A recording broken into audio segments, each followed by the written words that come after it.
Gloire à Dieu. Alors je ne sais pas si vous êtes comme moi, quand j'étais tout enfant, ça a peut-être réveillé des souvenirs chez vous. Avec mes cousins, j'avais une famille de cousins d'origine italienne, ils étaient 11 enfants, et on jouait avec les garçons, entre garçons, et on allait jouer dans les bois qui étaient à côté de chez nous. Et j'aimais particulièrement me cacher dans les arbres et aussi me percher sur les arbres. C'était les cachettes les plus prisées. Alors, des fois, c'était aussi derrière les cabanes. Mais j'aimais particulièrement les arbres et jouer à cache-cache aussi, que ce soit perché ou au milieu des arbres. Cet après-midi, en ouvrant la parole de Dieu, on va découvrir que dans la Bible, il y a deux récits, en particulier un dans l'Ancien Testament et l'autre dans le Nouveau Testament, l'un qui nous parle d'un homme qui s'est caché au milieu des arbres, et puis le deuxième récit nous parle d'un homme qui s'est perché sur un arbre, mais pas pour les mêmes raisons. On va découvrir, si vous le voulez bien, ces deux récits. Mais avant, je voudrais vous lire en introduction le verset 13 du chapitre 4 du livre aux Hébreux, qui nous dit « Nulle créature n'est cachée devant lui, tout est à nu et à découvert aux yeux de celui à qui nous devons rendre compte. » Et pour compléter dans la même pensée, le psaume 33, versets 13 et 15, nous dit « L'Éternel regarde du haut des cieux, il voit tous les fils de l'homme. Du lieu de sa demeure, il observe tous les habitants de la terre. Lui qui forme leur cœur à tous, qui est attentif à toutes leurs actions. »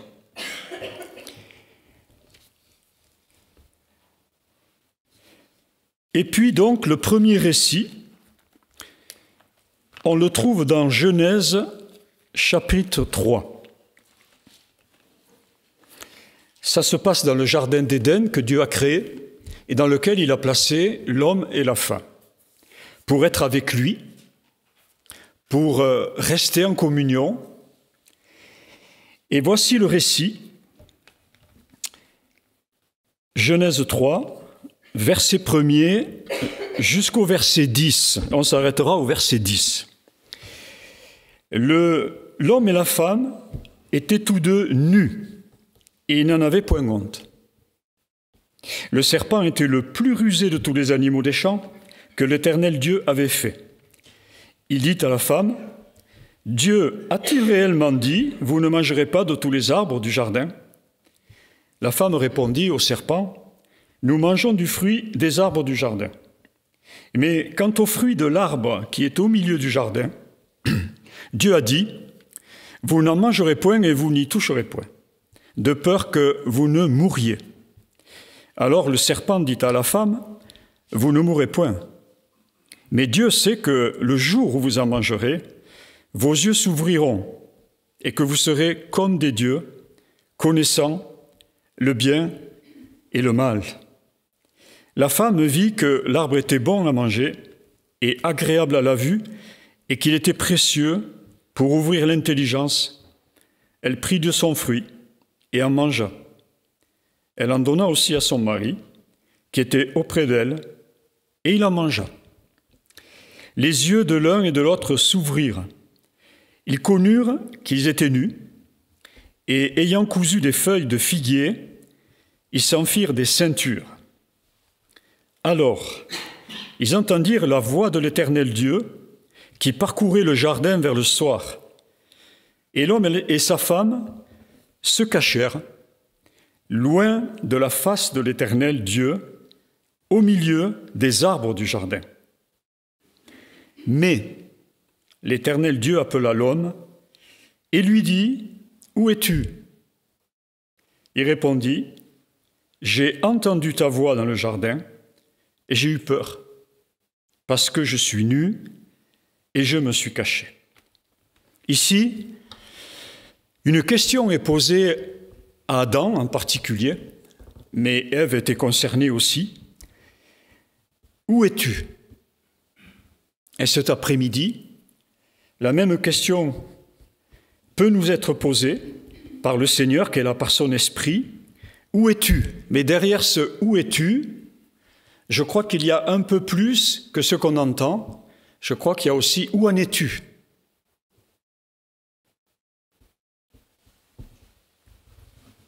C'est une question qui vient chercher Adam et Ève, qui cherchent à fuir, nous est-il dit, la face de l'Éternel, parce qu'ils ont peur. Qu'est-ce qui s'est passé? Il s'est passé tout simplement que Adam et Ève ont désobéi à Dieu, au commandement de Dieu. Ils ont transgressé ce que Dieu leur avait demandé, comme seul commandement.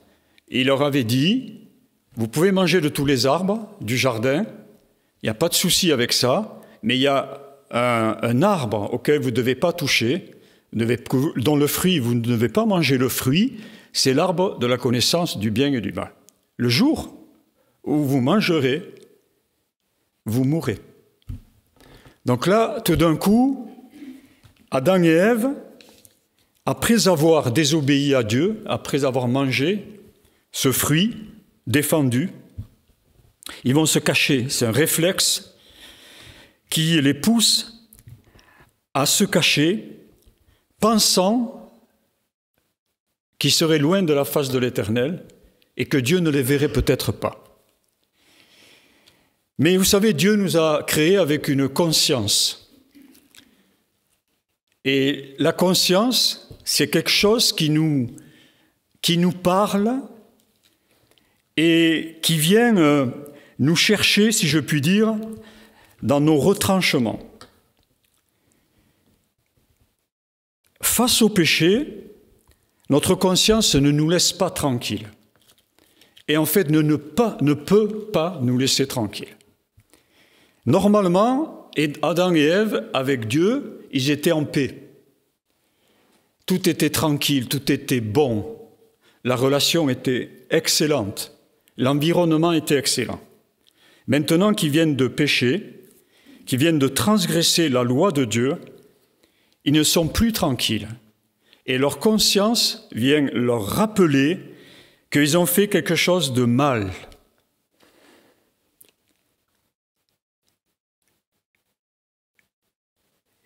Et voyez-vous, quand on est impacté par le péché, non seulement notre conscience ne nous laisse pas tranquilles, mais elle nous pousse à essayer de fuir la réalité du péché. Et nous essayons d'étouffer notre conscience. Mais en réalité, on ne peut pas l'étouffer.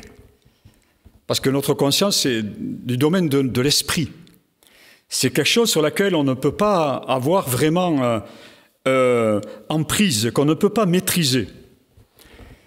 Il y a une question qui est posée aussi dans le livre du prophète Jérémie, posée par Dieu, qui dit « Quelqu'un se tiendra-t-il dans un lieu caché sans que je le voie, dit l'Éternel ?» En réalité, Dieu nous voit partout. Ça pourrait nous communiquer de la peur. Mais Dieu, il ne fait pas que nous voir. Il nous voit, il nous connaît. Il sait où nous sommes et il sait où nous en sommes. Et dans notre désarroi, dans notre situation de malheur, puisque le mal est rentré chez l'être humain, eh bien, Dieu vient nous chercher. Parce qu'il nous aime. Parce qu'il nous a créés à sa ressemblance. Dieu est amour.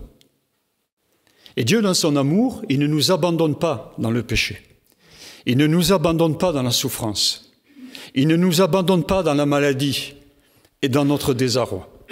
Bien au contraire, il vient nous chercher.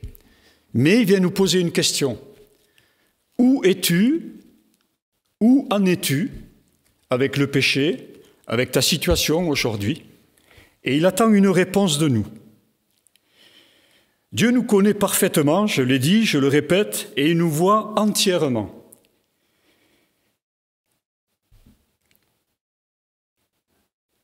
Il sait que dans notre péché, nous avons une mauvaise conscience.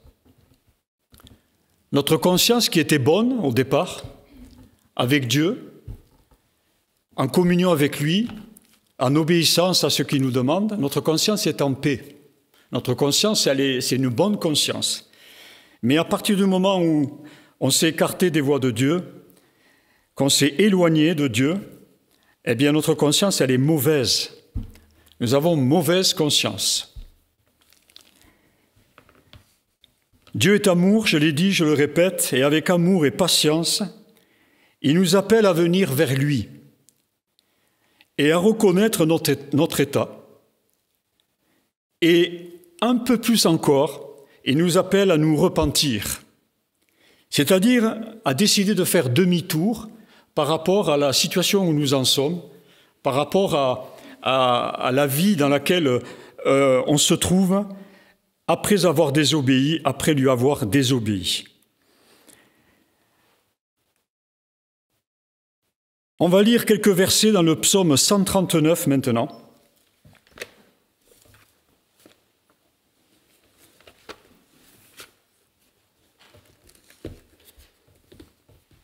J'ai noté dans mes notes, pour vous donner une image, que c'est un peu l'IRM divin. Vous savez, un IRM, il vient nous voir dans notre corps, dans les détails de notre corps. Ici, c'est un IRM divin qui vient nous voir au-delà de notre corps, dans notre cœur, dans notre conscience, dans notre esprit. Psaume 139, versets 1 à 7. De David, psaume. Éternel, tu me sondes et tu me connais. Tu sais quand je m'assieds et quand je me lève. Tu pénètres de loin ma pensée. Tu sais quand je marche et quand je me couche. Et tu pénètres toutes mes voies. Car la parole n'est pas sur ma langue, que déjà, ô Éternel, tu la connais entièrement. Tu m'entoures par derrière et par devant, et tu mets ta main sur moi. Une science aussi merveilleuse est au-dessus de ma portée, elle est trop élevée pour que je puisse la saisir. Où irai-je, loin de ton esprit? Où fuirai-je, loin de ta face? On va s'arrêter là. On pourrait lire, et je vous invite à le faire, à lire le psaume tout entier. C'est vraiment un psaume merveilleux, et qui se termine d'ailleurs, on va le lire par le verset 23 et 24, qui nous dit « Sonde-moi, ô Dieu, et connais mon cœur. Éprouve-moi, et connais mes pensées. » Ça, c'est la réponse, en quelque sorte. Regarde si je suis sur une mauvaise voie, et conduis-moi sur la voie de l'éternité. Il y a un autre psaume, toujours de David, le psaume 32, qui nous décrit, on va lire le verset 1 à 5, qui nous décrit l'état de l'homme pécheur ou de la femme pécheresse avant et après la repentance. Le psaume dit ceci, « Heureux celui à qui la transgression est remise, à qui le péché est pardonné. Heureux l'homme à qui l'Éternel n'impute pas d'iniquité, et dans l'esprit duquel il n'y a point de fraude. Tant que je me suis tu, mes os se consumaient. Je gémissais toute la journée, car nuit et jour ta main s'appesantissait sur moi. Ma vigueur n'était plus que sécheresse, comme celle de l'été. Je t'ai fait connaître mon péché. Je n'ai pas caché mon iniquité. J'ai dit, j'avouerai mes transgressions à l'Éternel, et tu as effacé la peine de mon péché.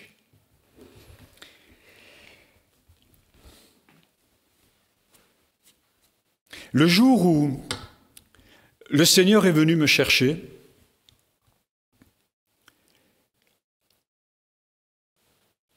dans mon péché,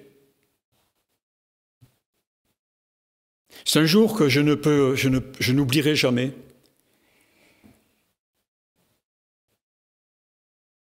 J'étais dans le désarroi, j'étais agité, je n'arrivais pas à trouver la paix dont j'avais besoin, je n'arrivais pas à trouver le sommeil, assailli par toutes sortes de pensées, des douleurs également dans le dos, et ne trouvant pas le sommeil, ce soir-là, j'avais entendu parler du Seigneur Jésus en tant que sauveur. J'avais déjà été au contact de la parole de Dieu, mais je n'avais pas rencontré Jésus comme mon Seigneur et comme mon sauveur. Et ce soir-là, tout seul dans une chambre, en pleine campagne, j'ai crié à Dieu dans mon cœur et même dans ma voix, et je lui ai dit ceci: si tu existes vraiment, révèle-toi à moi. J'étais au bout. J'étais au bout. Et j'ai sorti ce cri comme à la fois un cri de douleur, mais aussi un cri de foi en quelque sorte. Je savais que Dieu existait. Mais ce soir-là, je suis venu comme le mettre au défi dans la foi que j'avais. J'ai dit, si tu existes vraiment, révèle-toi à moi. Parce qu'en réalité, j'avais besoin qu'il se révèle à moi personnellement. Même si j'en avais entendu parler. Et même si j'avais déjà prié d'une certaine manière, à ce moment-là, j'avais absolument besoin de lui. Absolument besoin qu'il vienne me sauver de ma situation, de mon péché, de mon désarroi. Et ce soir-là, après lui avoir adressé cette question, j'ai eu la présence de Dieu qui est venue. Il est venu à mes pieds, à côté de moi, et il m'a dit ceci, je me souviens comme si c'était hier, il m'a dit, je t'attends depuis si longtemps. Dieu est patient. Il prend patience à notre égard, parce qu'il veut nous rencontrer personnellement, il veut nous sortir personnellement de notre situation de désarroi, de péché, derrière lequel on se cache d'une certaine manière. Et non seulement il m'a donné ces paroles, il m'a dit ces paroles, je t'attends depuis si longtemps, mais à ce moment-là, comme il savait que non seulement j'avais besoin d'être sauvé, mais j'avais besoin de connaître sa paix, j'avais besoin d'être apaisé dans mon âme, dans mon cœur, dans mon corps. Ce soir-là, il m'a donné ces paroles qu'il y a dans la parole de Dieu, mais il me les a données personnellement à moi, parce que Dieu veut nous parler personnellement et nous rencontrer personnellement. Il m'a dit ces paroles, « Je te laisse la paix, je te donne ma paix. » Et à ce moment même, j'ai vu ma vie défiler, comme dans un film, des séquences en 1 minute ou 2.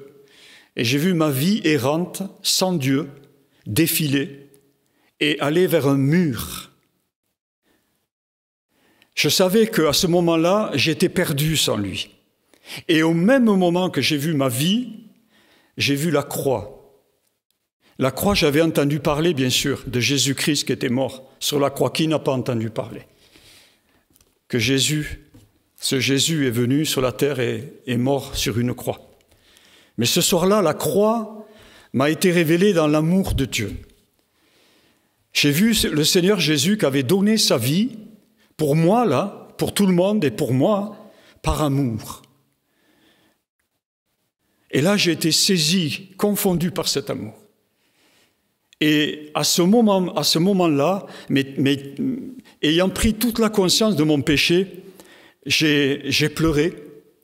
J'ai véritablement pleuré des larmes de repentance et je lui ai demandé pardon pour mes péchés, pour ma vie sans lui.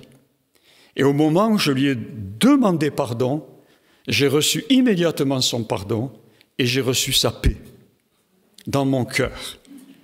Et quelque temps après, j'ai réussi à trouver le sommeil, mes douleurs dans le dos ont été soulagées et le lendemain matin, quand je me suis réveillé, je savais que j'avais rencontré mon Seigneur et mon Sauveur. Je savais que ma vie n'était plus la même, qu'elle était entre les mains de ce Sauveur merveilleux, qu'il avait payé pour moi, qu'aujourd'hui je pouvais me présenter vers Dieu, que j'étais réconcilié avec Dieu. J'avais une joie, une paix en moi que je ne peux pas expliquer. Je levais le bras dans le ciel, je louais Dieu dans mon cœur. C'était une vie nouvelle qui était là, devant moi. Je savais que j'avais entendu parler, je savais que j'étais converti et que j'étais passé par la nouvelle naissance. Dieu est patient, Dieu nous attend, Dieu nous connaît. Et dès que l'on reconnaît son péché, son état de pécheur, avec un cœur sincère et repentant, on expérimente la grâce de Dieu, qui est un don gratuit. On expérimente le pardon de Dieu et on expérimente aussi le repos de Dieu, dont on a tant besoin.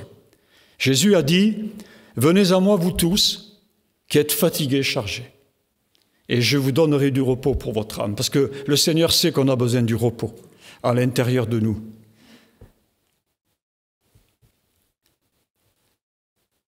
Et en même temps qu'on expérimente la grâce, le pardon et le repos de Dieu, tout ça, ça fait disparaître la culpabilité. Tout ça, ça fait disparaître la honte liée au péché.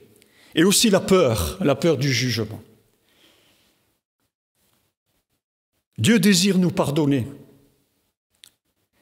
Dieu désire nous sauver entièrement et nous avoir avec lui entièrement pour établir une relation d'amour qui était là déjà au départ dans le jardin. Une relation d'amour, une relation de confiance. Son amour est fort, son amour est profond, il est si profond que la Bible nous dit, et que la Bible affirme que Dieu a donné son Fils unique, Jésus-Christ, afin que quiconque croit en lui ne périsse pas, mais qu'il ait la vie éternelle. Voici le deuxième récit que je vous ai annoncé tout à l'heure. Dans le Nouveau Testament, dans l'Évangile de Luc, on va lire ces quelques versets. Ce récit concerne un homme qui en avait assez de vivre dans le péché. Cet homme, il s'est perché sur un arbre parce qu'il était tout petit de taille et qu'il y avait une foule, une grande foule, qui était là, parce que cette foule avait entendu dire que Jésus allait venir, ou Jésus était là. Et cet homme qui était petit de taille, il a dit ce jour-là, dans son cœur sûrement, « Je ne vais pas rater l'occasion de voir passer Jésus. » Mais certainement que déjà, dans son cœur, il devait se dire, non seulement je ne vais pas rater l'occasion de le voir, mais je ne veux pas rater l'occasion de le rencontrer. Alors il a été se percher sur un arbre. Cet homme vivait, il avait un travail, un bon travail. Il était collecteur d'impôts. A priori, c'est un bon travail, fonctionnaire, un travail qui n'est pas trop pénible. Seulement, en tant que collecteur d'impôts, il faisait rentrer les impôts pour les Romains qui avaient colonisé tout le pays d'Israël. Et en collectant les impôts, il en mettait une partie dans la poche, sans que personne ne le voie. Autrement dit, c'était un escroc, c'était un fraudeur, c'était un malhonnête, Et c'était un menteur. Et avec ça, il ne pouvait pas être en paix dans sa conscience. Et sûrement, il en avait assez de vivre comme ça. Et ayant entendu parler de ce Jésus, dont la renommée se répandait, Jésus qui faisait du bien partout où il allait, Jésus qui guérissait les malades, Jésus qui chassait les démons, Jésus qui faisait des miracles, il s'est dit, ce jour-là, comme il va passer, je veux au moins le voir, mais plus que le voir, je veux le rencontrer. On va lire ce récit. Luc, chapitre 19, versets 1 à 9. Jésus, étant entré dans Jéricho, traversait la ville. Et voici un homme riche, appelé Zachée, chef des publicains, cherchait à voir qui était Jésus. Mais il ne pouvait y parvenir à cause de la foule, car il était de petite taille.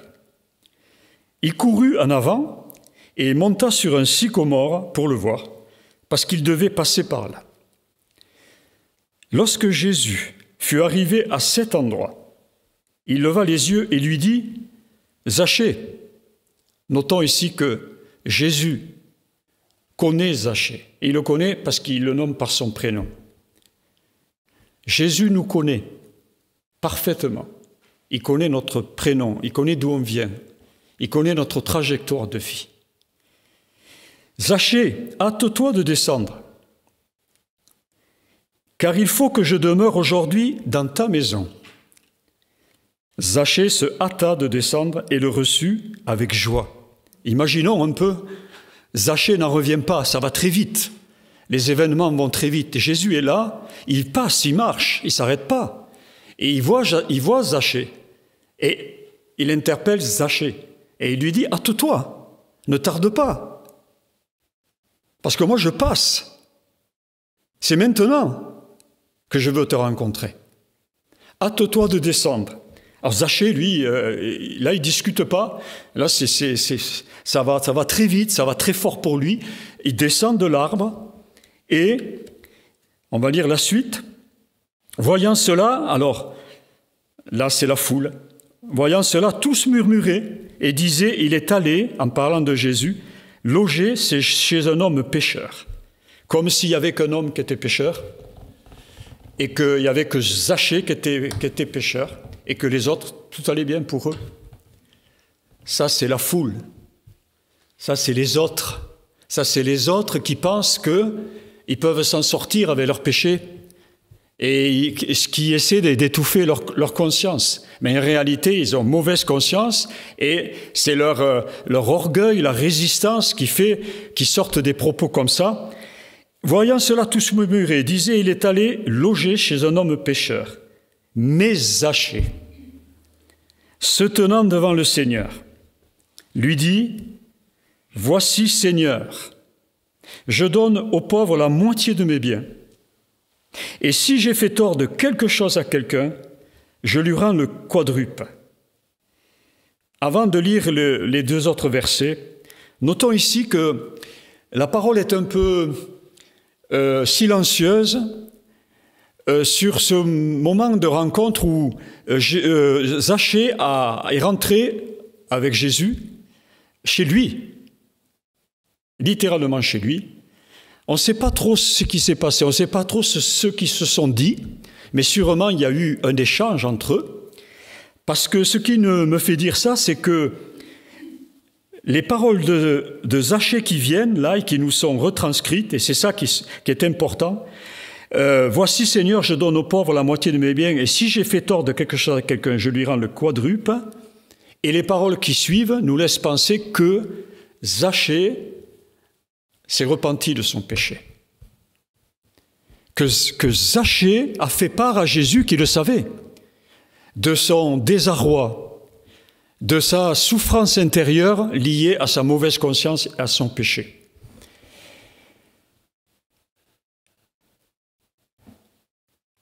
C'est plus qu'évident parce que immédiatement, après s'être repenti, on voit que Zachée a pris la décision de changer d'attitude.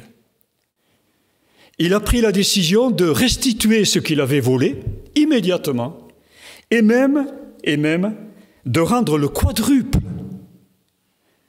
C'est comme s'il voulait rattraper le retard par rapport à tout ce qu'il avait fait de mal avant.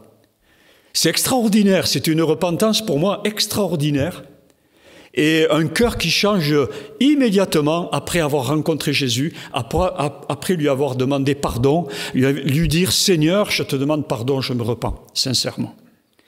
La suite dit, Jésus lui dit « Le salut est entré aujourd'hui dans cette maison parce que celui-ci aussi est un fils d'Abraham, sous-entendu, est un fils d'Abraham par la foi. C'est par la foi que nous sommes sauvés. C'est pas par notre statut, c'est pas parce que on est ceci ou on est cela. Le fils d'Abraham, c'est celui qui croit. C'est celui qui croit. Car le Fils de l'homme, Jésus continue, est venu chercher et sauver ce qui était perdu. Gloire à Dieu, gloire à Dieu. Jésus est venu chercher et sauver ce qui était perdu. La Bible affirme qu'il n'y a de salut en aucun autre. Aucun autre. Qu'en Jésus, car il n'y a sous le ciel aucun autre nom. D'ailleurs, Jésus signifie Dieu sauve, aucun autre nom qui ait été donné parmi les hommes par lequel nous devions être sauvés. En livrant sa vie sur la croix du Calvaire, ça c'est quelque temps après, en livrant sa vie comme victime expiatoire, Jésus-Christ a pris sur lui nos péchés, notre péché, mon péché, le péché de chacun d'entre nous, nos iniquités, nos souffrances, nos maladies, notre condamnation. Tout cela, Jésus l'a pris sur lui. Le prophète Ésaïe, chapitre 53, dit que Jésus était blessé pour nos péchés. Le péché blesse le cœur de Dieu. Jésus a été blessé dans sa chair, mais Dieu a été en même temps, voyant son Fils, il a été blessé aussi dans son cœur. Le péché blesse le cœur de Dieu. Et il nous blesse à nous aussi. Il a été blessé pour nos péchés. Il a été brisé pour nos iniquités. Le châtiment qui nous donne la paix est tombé sur lui. Quand j'ai compris ça, quand j'ai reçu ces paroles du Seigneur, je te laisse la paix, je te donne ma paix, que j'ai vu ma vie défiler et que j'ai compris la croix, j'ai compris que ce châtiment qu'il avait pris sur lui, cette souffrance terrible qu'il a endurée, en fait, me donnait la paix. Le châtiment qui nous donne la paix est tombé sur lui et c'est par ses meurtrissures que nous sommes guéris. Le prophète rajoute, nous étions tous errants, comme des brebis, sous-entendu comme des brebis sans berger, sans savoir où elles vont. Nous étions tous errants comme des brebis. Chacun suivait sa propre voie.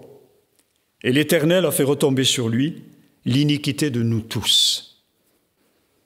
Grâce infinie de notre Dieu, j'ai noté à ce moment-là. Grâce infinie de notre Dieu. Dieu nous fait grâce en Jésus-Christ. Dieu veut vous faire grâce en Jésus-Christ après-midi. Dieu a porté toutes les conséquences du péché à travers son sacrifice. Il s'est livré pour nous par amour. Nous ne pouvons pas être sauvés par nous-mêmes. Nous ne pouvons pas être sauvés par nos bonnes actions. Nous ne pouvons pas être sauvés parce que nos parents croient en Dieu, etc. Nous ne pouvons pas sortir de notre péché sans nous tourner vers Jésus, sans le reconnaître comme Seigneur et Sauveur. La parole dit encore « Craignons donc », tandis que la promesse d'entrer dans son repos subsiste encore, qu'aucun de vous ne paraisse être venu trop tard. Zachée est venu au bon moment. Plutôt, Jésus est venu au bon moment. Mais Zachée était là au bon moment et a saisi le moment. Cet après-midi, peut-être, pour quelqu'un, pour plusieurs, c'est le bon moment pour vous de venir à Jésus. C'est le bon moment de vous livrer à Jésus dans l'état dans lequel vous êtes. Que ce soit votre péché, plus votre souffrance, votre mal, au travers d'une maladie, peut-être aussi à travers un lien maléfique. Vous pouvez venir à Jésus tel que vous êtes. Nous ne prêchons pas une parole qui n'aurait pas d'effet. Nous prêchons la parole de la foi, dit la parole de Dieu. Et la parole continue en nous disant « Empressons-nous donc, comme Zachée », ça c'est moi qui le rajoute, d'entrer dans le repos de Dieu, après l'avoir accepté comme notre Sauveur et comme notre Seigneur. Donc 2 hommes, l'un qui s'est caché au milieu des arbres, dont on ne sait pas si il s'est repenti ou pas. Pourtant, Dieu ne l'a pas abandonné. Dieu ne nous abandonne pas dans notre péché, même si on n'a pas pris encore la décision de se repentir. Il use encore de patience jusqu'à ce qu'on parvienne à la repentance. Adam, nous ne savons pas, et Ève, s'ils se sont repentis. En tout cas, ils ont quand même été interpellés par Dieu. Dieu ne les a pas laissés dans leur malheur. Il y a eu des conséquences graves, bien sûr. Il y a toujours des conséquences au péché. Et Adam et Ève, après, ne sont pas restés cachés. Dieu leur a fait grâce dans le sens où il les a revêtus d'un habit de peau d'animal, de peau d'animal, pour leur faire grâce, ce qui préfigurait d'ailleurs le sacrifice, la mort de Jésus, le sang versé. Et pour la suite, on connaît juste le fait qu'il y a eu des conséquences à leur vie et qu'ils ont ensuite enfanté, etc. Mais on ne sait pas ce qu'il en est advenu, j'allais dire, quant à leur salut, quant à leur délivrance, si je puis dire, pendant leur vie sur terre. Quant à Zachée, là, on a vraiment la certitude que cet homme repentant, qui se tourne vers Jésus, qui laisse rentrer Jésus dans son cœur, en réalité, plus que laisser rentrer Jésus dans une demeure physique, parce que Jésus n'est pas resté physiquement chez Zachée, il est juste resté un moment, le moment de la rencontre, mais ce qui est important, c'est que Zachée ait accueilli Jésus dans son cœur, a laissé rentrer Jésus dans son cœur, et d'ailleurs parce que Jésus veut demeurer en nous, c'est-à-dire pas pour un petit moment, un moment de rencontre et puis je m'en vais, débrouille-toi. Jésus veut rentrer dans notre cœur, à l'intérieur de nous et demeurer à l'intérieur de nous jusqu'à notre mort terrestre, parce que lui seul peut nous donner la vie éternelle. C'est ce que Zachée a vécu. Alors je le disais tout à l'heure, et pour terminer, c'est la parole de la foi que nous prêchons, et c'est Romains 10, verset 9 qui nous le dit.